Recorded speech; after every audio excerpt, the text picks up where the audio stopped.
Hey, Captain Logos here, preacher at large, teaching the word and inspiring 3 minutes at a time. Hey, I was in the word today. Psalms 10 came up. And as I read Psalms 10, man, it spoke to my heart. And so basically, it is a psalm about God's triumph. But the first half of it describes what's happening right now in the world. And then it goes on in the second half and describes God. So let's take a look at this for a second. Let me just read this to you. Let me get these spectacles on. Psalms 10, a song of confidence in God's triumph. So we know there's all this evil going on, but God's going to triumph is the message. It's the good news. But the first half of this is talking about the heathen and the evil person. Why do you stand afar off, O Lord? Why do you hide in times of trouble? It seems like we can't see God sometimes. The wicked in his pride persecutes the poor. Let them be caught in the plots which they have devised. For the wicked boast in his heart's desire. Yeah, that sounds pretty familiar. He blesses the greedy and renounces the Lord. The wicked in his proud countenance does not seek God. Hello. God is in none of his thoughts. His ways are always prospering. Your judgments are far above, out of his sight.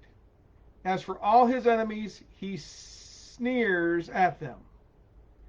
He has said in his heart, I shall not be moved. I shall never be an adversary.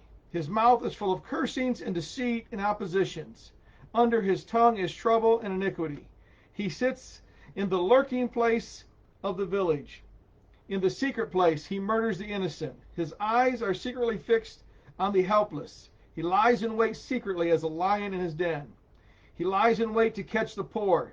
He catches the poor when he draws them into his net. So he crouches, he lies low, that the helpless may fall by his strength. He has said in his heart, God has forgotten. He hides his face. He will never see.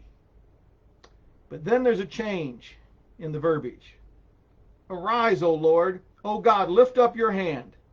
Do not forget the humble. Why do the wicked renounce God? He has said in his heart, you will not require an account.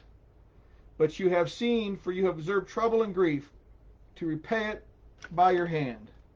The helpless commit himself to you. You are the helper of the fatherless. Break the arm of the wicked and the evil man. Seek out his wickedness until you find none.